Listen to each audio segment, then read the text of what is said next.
Alhamdulillah teman-teman, kita sudah melaksanakan podcast ya bersama Kak Febri nih. Iya. Oke, alhamdulillahnya kali ini peningkatan dari TikTok viewer kita itu bertambah sangat drastis nih teman-teman. Nah, kira-kira nih apa sih yang bisa buat kenaikan drastis tersebut ketika kehadiran Kak Febri? Yuk kita tanya langsung. Oke, gimana Bang? Ya, ini kira-kira nih apa aja sih resep dari Kak Febri itu sehingga TikTok viewers kita itu dalam podcast kali ini tuh bisa bertambah naik, baik dari segi materinya mungkin bisa kakak sampaikan, atau ada cara-cara lain yang memang ada rahasia nih dari kakak konten kreator sendiri. Oke, sebenarnya itu kalau misalnya untuk kenaikan viewers itu biasanya dari tema yang kita bawa. Oke. Kalau misalnya relate dengan permasalahan zaman sekarang, apalagi Gen Z zaman sekarang, itu bakal banyak viewersnya. Karena itu bakal mendapatkan solusi dari permasalahan mereka. Apalagi kan ini kita bahasnya tentang konten kreator dari sisi psikologi.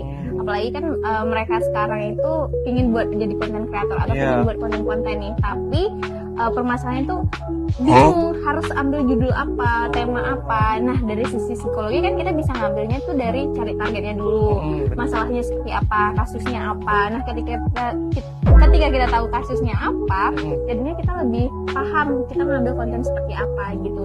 Lebih ngambil sisi emosionalnya dari audiens atau masyarakat sih gitu. Jadi Bang. seperti itu.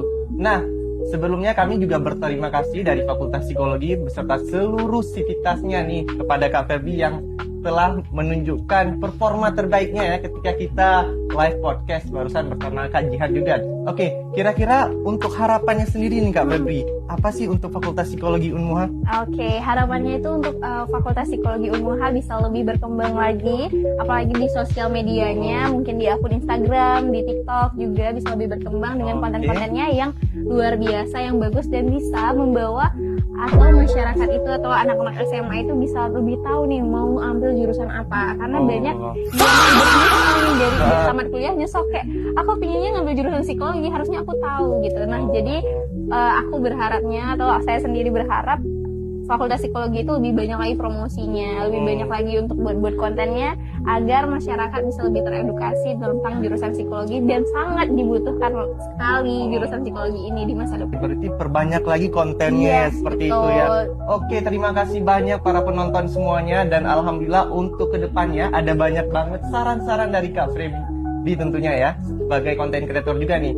Oke, terima kasih banyak Kak Febri dalam kehadiran di sini, dan kami undur diri dulu. Assalamualaikum warahmatullahi wabarakatuh.